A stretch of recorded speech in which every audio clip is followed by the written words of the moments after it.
여러분 반갑습니다. 오늘은 10월 30일 화요일 아침입니다. 10월 30일 화요일 아침 이 찬송가 210장 부르고 화요일 아침 기도회 시작하겠습니다. 찬송가 210장 시온성과 같은 교회 찬양 부르고 화요일 아침 기도회 시작합니다. 210장입니다.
찬양집 479장입니다.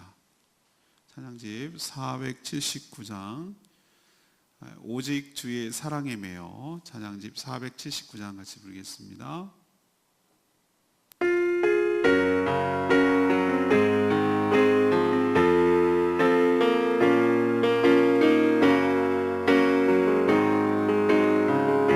오직 주의 사랑에 매여 내 영 기뻐 노래합니다. 이 소망의 언덕 기쁨의 땅에서 주께 사랑드립니다. 오직 주의 임재한 해 같죠. 내 영 기뻐 찬양합니다. 이 소명의 언덕 거룩한 땅에서 주께 사랑드립니다. 주께서 주신 모든 은혜 하나님 말할 수 없네. 내 영혼 즐거이 주 따르렵니다. 주께 내 삶 드립니다.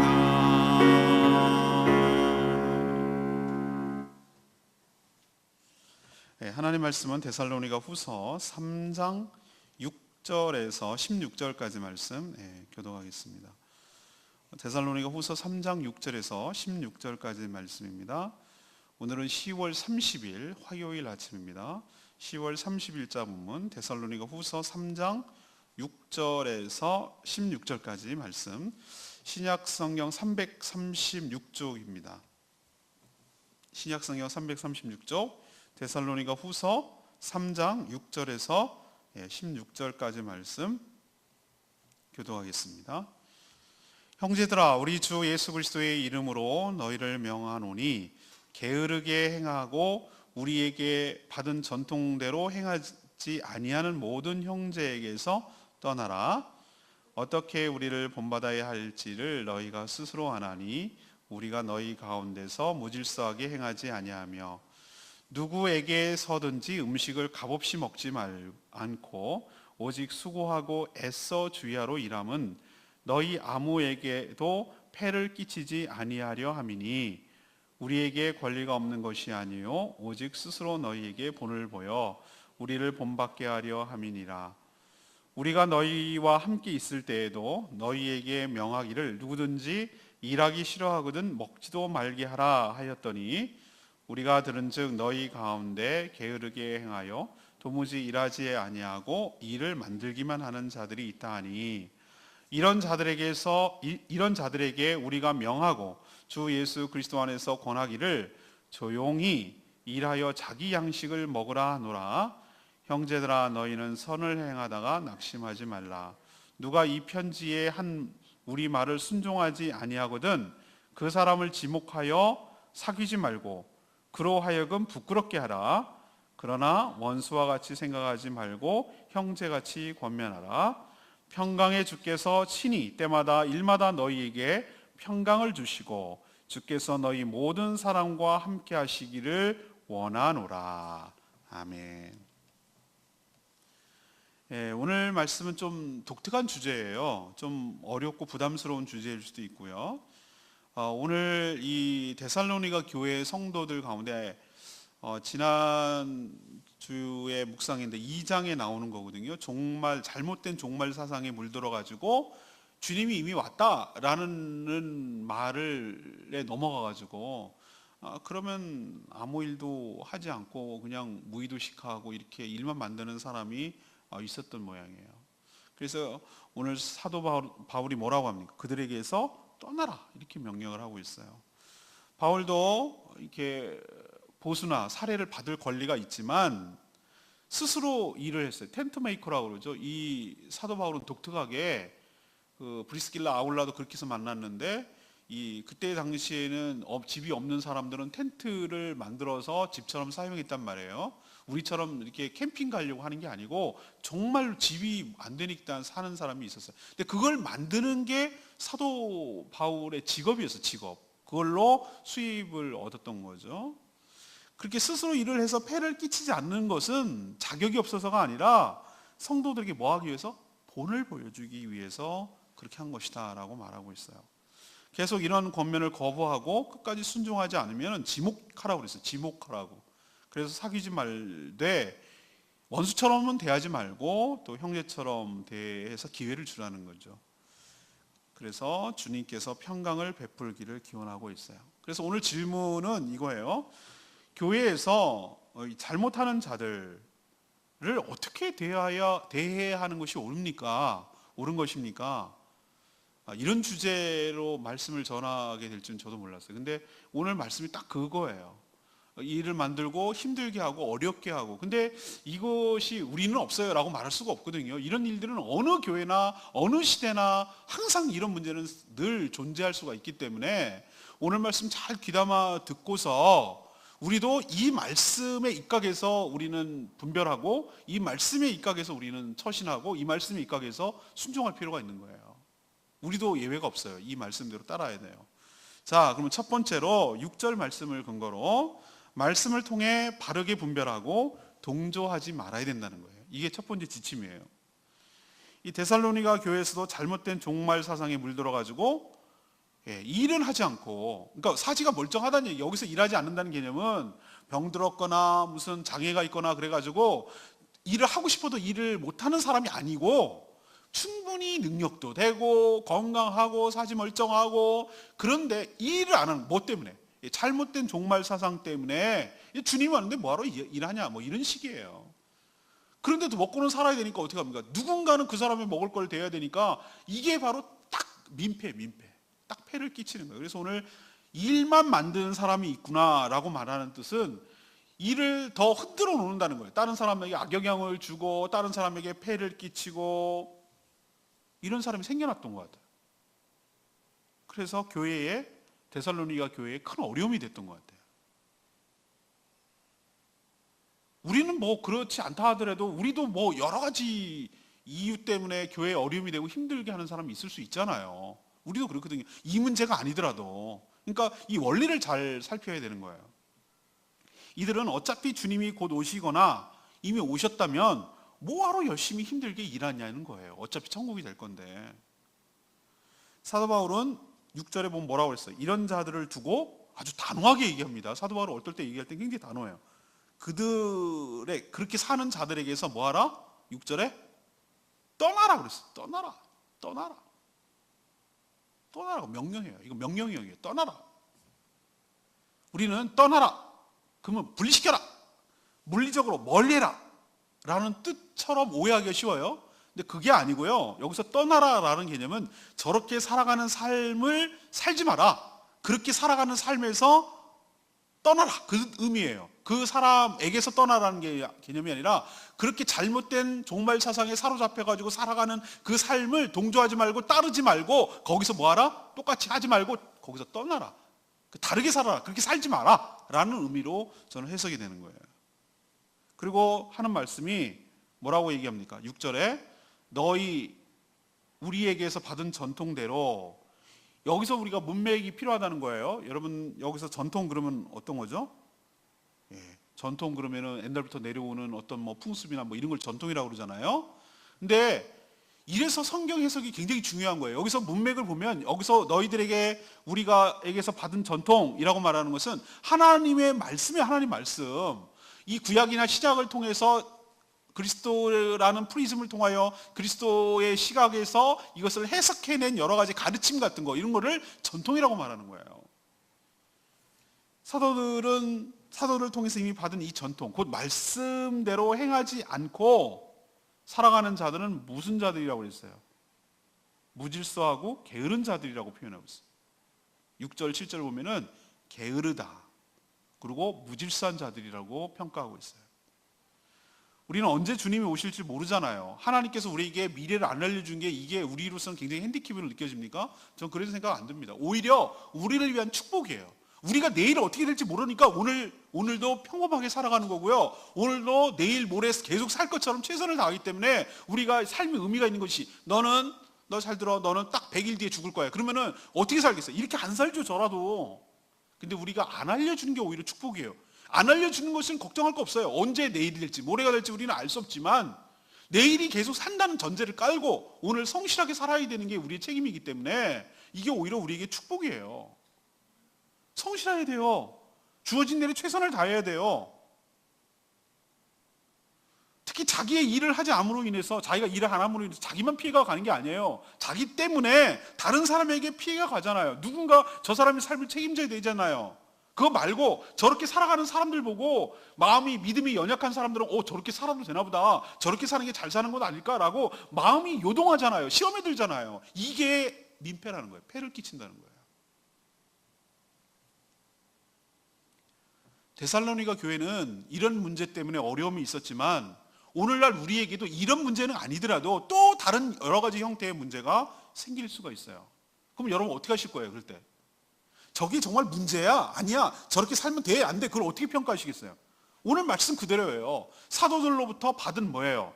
전통, 하나님의 말씀에 입각해서 정말 저것이 올바른 것인지에 대해서 우리가 분별할 수가 있어야 돼요. 분별의 기준은 성경이어야 돼요. 그리고 우리가 거기에 동조하면 안 돼요. 떠나라는 얘기는 거기 똑같이 따라하지 말고 거기서 뭐 하라고요? 이탈되라. 거기서 나오라. 거기서 똑같이 하지 마라. 거기서 부안해동 하지 마라. 나오라는 거예요. 떠나라는 거예요. 이렇게 하는 것이 올바른 태도인 줄로 믿습니다. 다음 두 번째 태도는요. 9절에 나와요. 9절에 말이 아닌 뭘로 보여주라고요? 삶으로 본을 보여서 깨우쳐줘야 된다는 거예요. 말이 아닌 삶으로 본을 보여서 깨우쳐줘야 된다. 사도 바울은 이미 데살로니가 교회에 있을 때 말이죠. 제가 이 데살로니가 교회를 데살로니가서 후서를 강의하면서 이 교회가 어떻게 세워진 교회라고 그랬죠? 사도행전 17장에 나오는 교회라고 그랬잖아요. 17장에 그 표현이 나오는데 사도 바울 일행이 쭉 북쪽으로 이제 마케도니아로 건너간 거예요. 예, 드로아에서 우리로 와서 도우라고 그래서 아시아로 원래 가려고 그랬어요. 그런데 이제 넘어갔어요.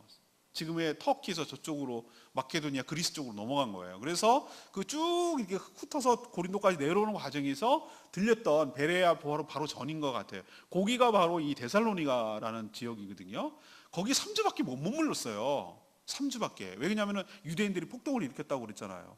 3주밖에 머무는 사이에도 그 짧은 가운데도 뭐 했냐고 했더니 자기가 먹고 사는 생활비를 자기가 벌었던 것 같아요. 텐트를 만들었다는 거예요. 거기서도. 텐트라는 게 그렇잖아요. 우리도 장사도 그렇고 무슨 일이든지 부가가치를 만드는 거잖아요. 텐트 할 때 무슨 천이나 무슨 끈이나 뭐 이런 것들을 재료를 사다가 이렇게 뚝딱뚝딱 만들어가지고 완제품을 만들어가지고 부가가치를 붙여서 파는 거. 이걸 해가지고 차익으로 먹고 산다 이 말이에요.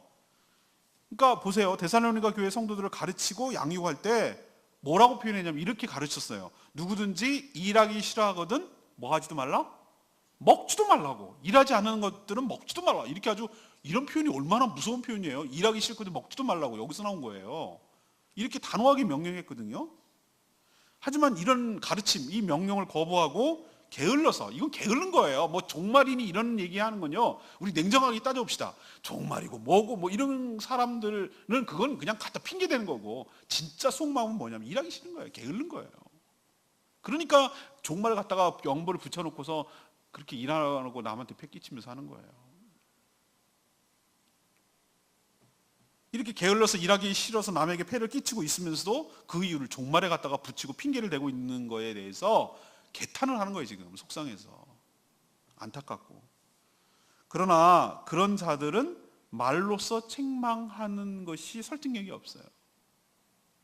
말로 해서 되겠어요? 어차피 게을러서 안 하려고 하고 명분을 갖다가 그럴싸하게 종교적인 이유를 대서 주님의 재림이 가까웠기 때문에 일할 필요가 없다. 이렇게 말하는 사람들한테 백날 말해봐야 아무 소용없어요. 아무런 영향력이 없어요. 안 고쳐져요. 그럼 어떻게 됐냐? 삶으로 본을 보였어요. 삶으로.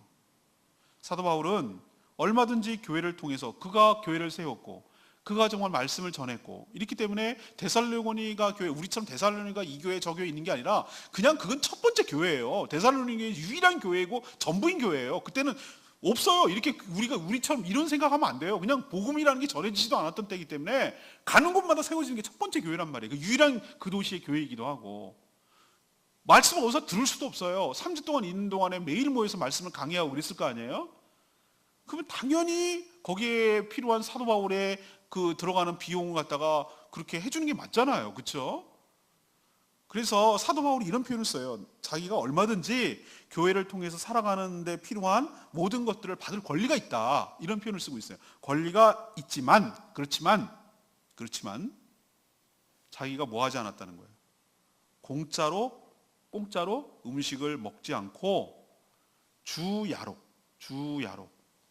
게 뭐죠? 밤낮으로 일을 해서 스스로 뭐 했어요? 생활비를 충당했다라고 8절에 나오고 있어요. 폐를 끼치지 않으려고. 남에게 폐를 끼치지 않고 자신의 삶은 자기 스스로 책임져야 함을 본을 보여주기 위한 의도로 그렇게 했다는 거예요. 그러니 좀 창피한 줄 알아라 그 뜻이에요. 사도 바울도 이렇게 했는데 이 말씀을 지금 저희가 살아가는 이 시대에 그대로 적용할 수는 없어요. 목사님은 왜 그러면은 텐트 안 만드셔요? 뭐 부업이라도 좀 뛰시지. 이렇게 하면 정말 이게 문자적 해석이에요. 이게 문자적 해석이에요. 자, 만약에 제가 밤에는 전부 다 열심히 대리운전이라도 하고 낮에는 뭔가 보험이라도 하고 뭐 이렇게 산다 칩시다. 그러면은 우리 목사님 생활비 안 줘도 정말 좋고 그렇습니까? 아니요. 그러면은 여러분들에게 말씀을 제대로 전하겠습니까? 여러분들 위해서 기도할 수 있는 시간이 나오겠습니까? 그게 하나는 생각하고 둘은 생각을 못하는 거예요. 정말로 말씀과 기도에 집중해서 양질의 말씀을 나갈 수 있도록 그리고 정말 이 목양하고 할 수 있도록 집중할 수 있도록 하는 것이 훨씬 더 교회를 위하고 하나님 나라를 위해서 유익한 거예요. 그렇기 때문에 문자 그대로 이 적용해서는 안 돼요. 그리고 또 이것도 항상 그랬다는 건 아니에요. 어떤 교회 같은 경우에는요, 마케도니아 교회 같은 경우는 얼마나 많은 생활비를 대줬는지 몰라요. 성교비도 다 대줬어요. 그렇지만 데살로니가 교회에서는 왜 이런 얘기를 하냐면 자기가 그럴 수 있다 이거. 딴 교회에서도 얼마든지 그렇게 했는데 안 한 이유는 너네들한테 뭐 하기 위해서? 본을 보여주려는 그런 의도가 있었다라고 오늘 얘기하는 것이지 이것을 일반화시킬 수는 없어요. 그렇지만 오늘 여기서 적용할 수 있는 원리는 있어요. 이 교회는 이렇게 게을르고 일하기 싫어하고 문제 일으킨 교회가 이 교회 문제였잖아요. 우리 교회도 여러 가지, 또 교회마다 여러 가지 다른 이유의 형태의 문제가 있는데 문제 있는 성도들에게 말로 권하면 될 것 같죠. 저도 그런 경험이 있는데 말로 해서 되는 경우는 극히 드물다는 걸 제가 알았어요. 반발만 사고 꼬투리만 잡힙니다. 그냥 기도해야 되고요. 더 싸움만 일어나요. 싸움만.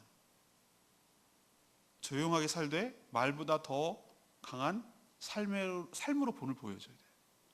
그래서 깨우치면 그 사람에게 유익, 덕이 되는 거고 못 깨우치면 그거밖에 안 되는 거예요.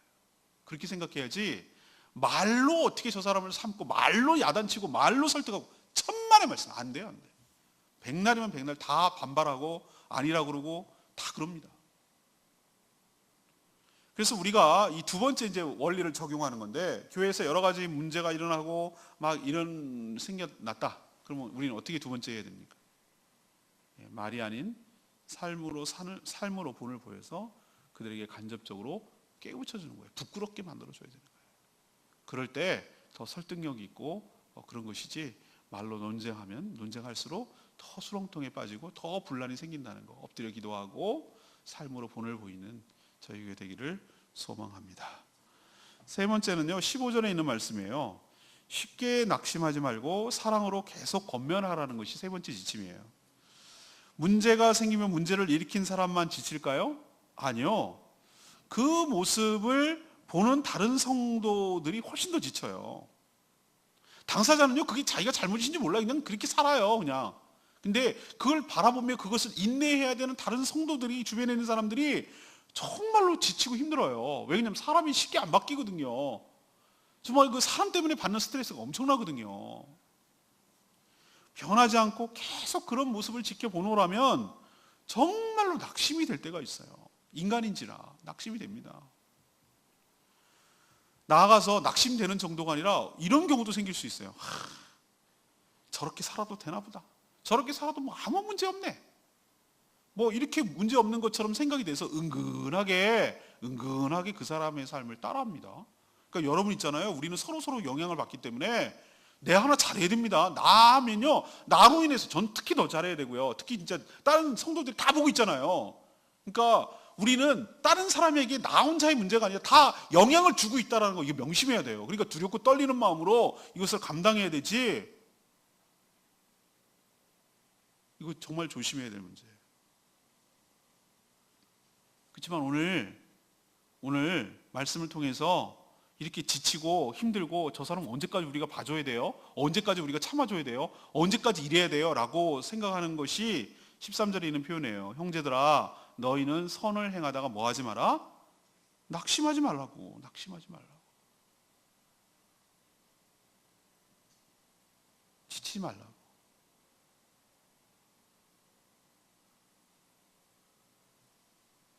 그럼 어떻게 하라고요?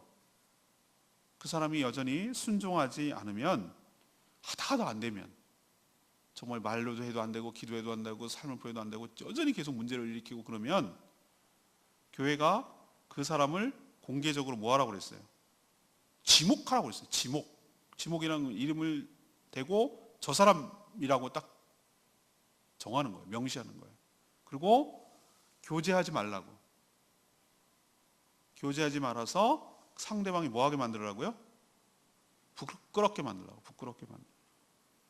하지만 왕따 시키는 것처럼 원수처럼 그 사람에게 적대감을 가지고 그렇게 대하지 말고 여지를 남겨두라는 거예요. 여전히 다시 돌아오면 다시 받아줄 뭐처럼? 형제처럼 뭐하라고? 권면하라고. 저 꼴보기 싫은 사람 언제까지 그러면은 뭐 봐주란 얘기예요. 근데 여러분 기억하십니까? 우리가 강한 증오심으로 상대방을 미워하면 상대방의 마음이 스크래치가 나는 게 아니고 우리 마음이 평강을 잃어버려요. 우리가 원수가 돼요. 저도 그런 경험이 있는데 아주 그냥 며칠 전에 이제 그 어떤 찻집에 갔는데 아주 불쾌하고 기분 나쁜 경험을 했어요. 뭐 이런 데가 다 있어 이런 생각이 들었는데 그렇게 하고 이렇게 헤어져 버리면은 하루 종일 기분이 상해요. 그리고 그걸 갖다 기분 좋게 전환을 시켜줘야 돼요. 그래서 그렇게 그 하루가 끝난 게 아니라 정말 기분 좋게 마무리됐다라는 것으로 끝나야 그 생각이 이제 지워지지 않거든요. 근데 또 맛있게 차 마시면서 막 이렇게 떠들고 이렇게 즐겁게 보내는데 아까 말이지 그러면 돼? 막 이러면서 아까 생각을 하면 확 또 기분이 나빠지는 거예요.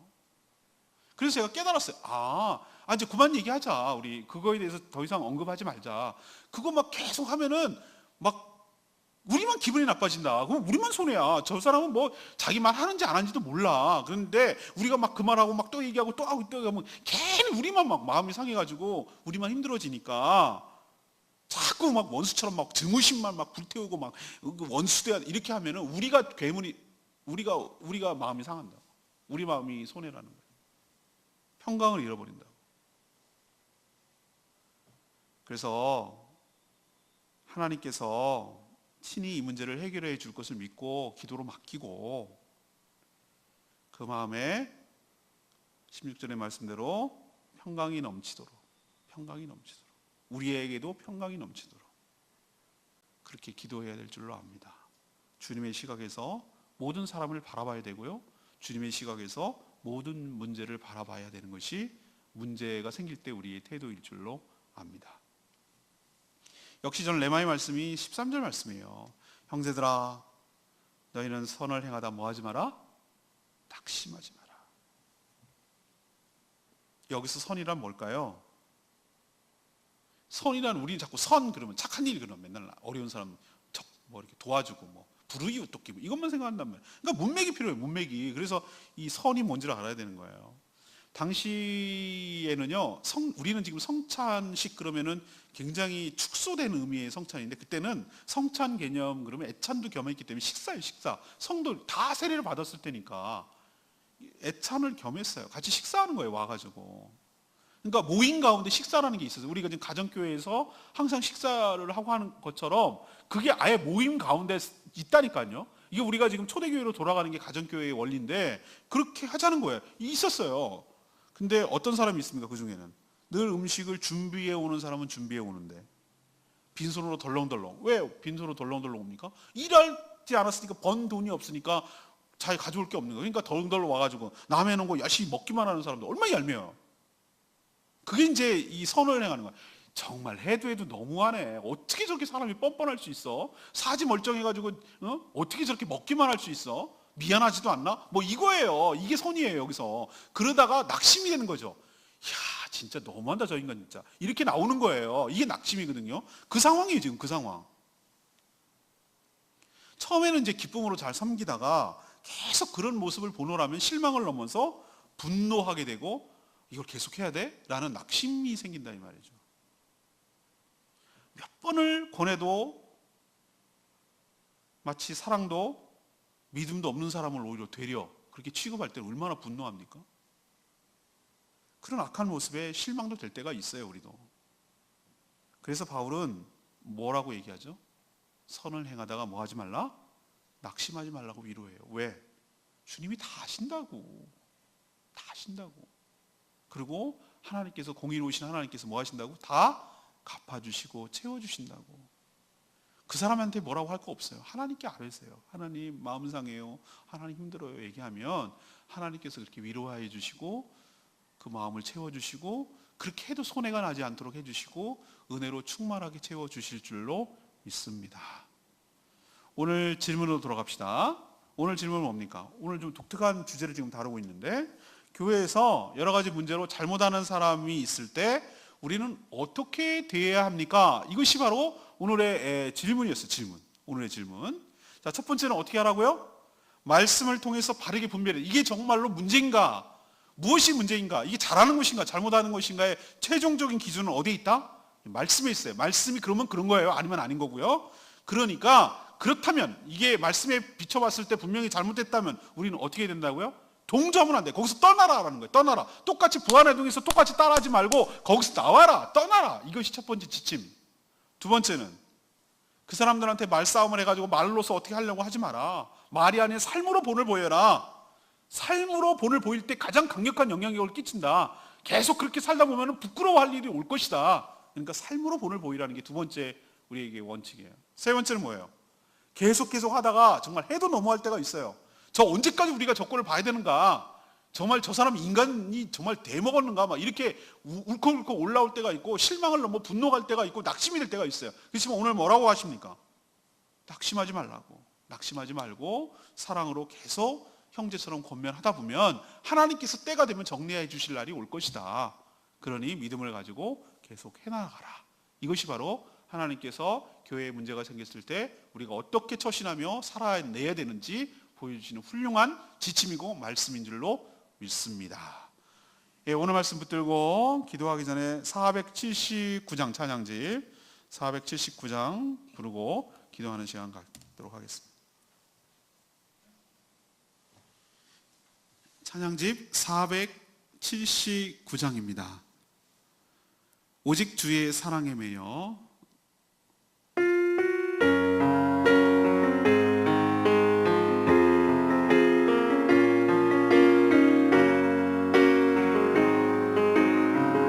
오직 주의 사랑에 매여 오직 주의 사랑에 매여 내 영 기뻐 노래합니다.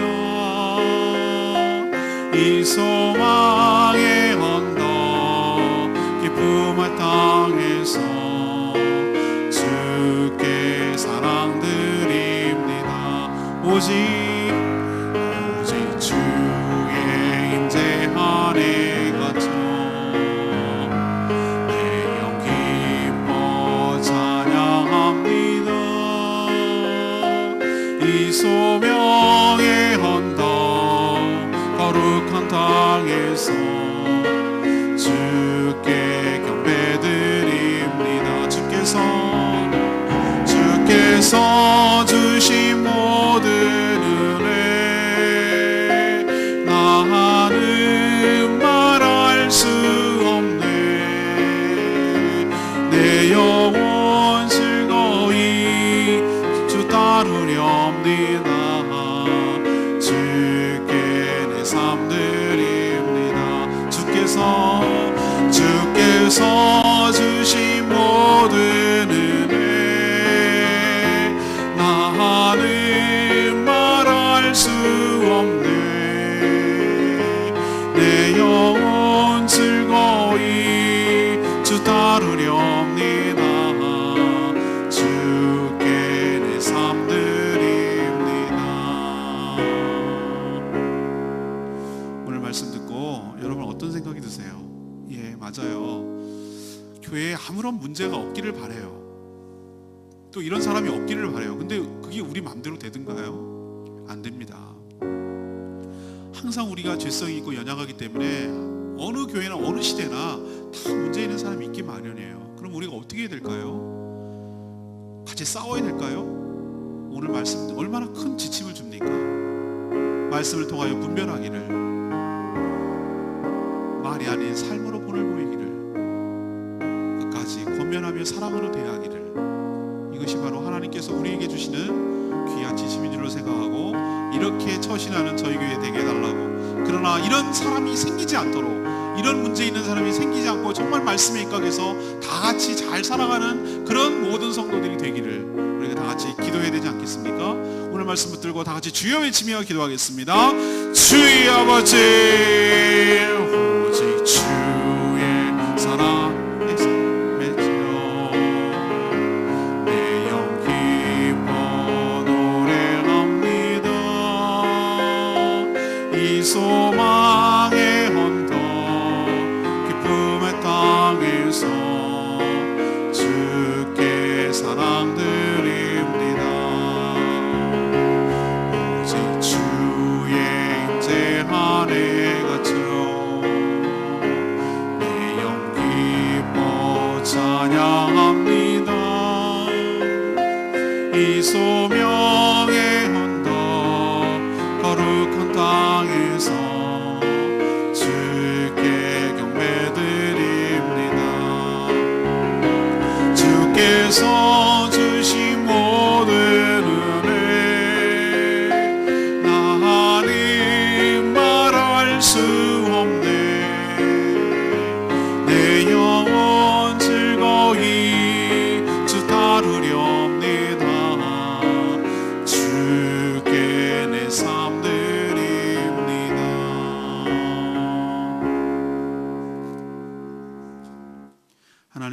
저희가 하나님의 말씀을 잘못 이해하고 적용하고 그래서 교회에 큰 어려움이 되지 않기를 원합니다.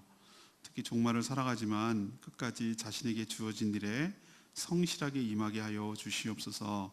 분명 스스로 일해서 먹고 살 수 있는데 게을러 무의도식하지 않게 하여 주시옵소서. 늘 말씀에 비춰서 우리 삶을 보게 하여 주시옵소서. 말이 아닌 삶으로 본을 보여 깨우치게 하되 그래도 여전히 거부하면 지목하여 사귀지 마라 부끄럽게 하게 하여 주시옵소서.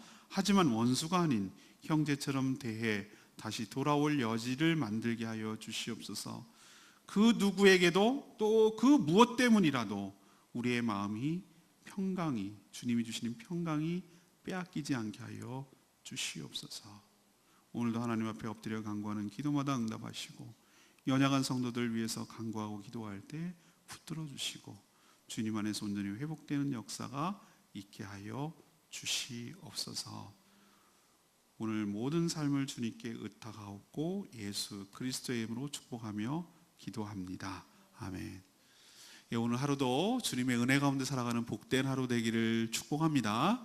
저는 지금 경주에서 목회자 컨퍼런스를 하고 있는데 저를 부부를 위해서도 잘 기도해 주시고 하나님을 경외하는 삶이라는 삶 공부를 수강하고 있을 겁니다.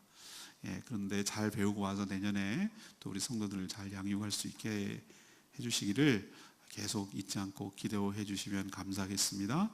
오늘도 주님의 은혜 가운데 살기를 축복합니다. 예, 기도하겠습니다.